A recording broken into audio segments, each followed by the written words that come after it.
Pasukan Rusia melarikan diri, meninggalkan seluruh peralatan mereka dan melarikan diri dengan berjalan kaki setelah serangan artileri menghancurkan markas tersembunyi.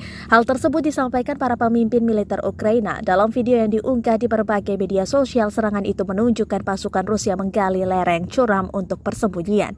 Namun, dalam beberapa menit posisi berubah menjadi asap dan api ketika pasukan Rusia meninggalkan perangkat militer mereka untuk menghindari pemboman. Beberapa tentara terlihat berlari saat api berkobar di belakang kamp. Truk dan kendaraan lapis baja terlihat ditinggalkan begitu saja.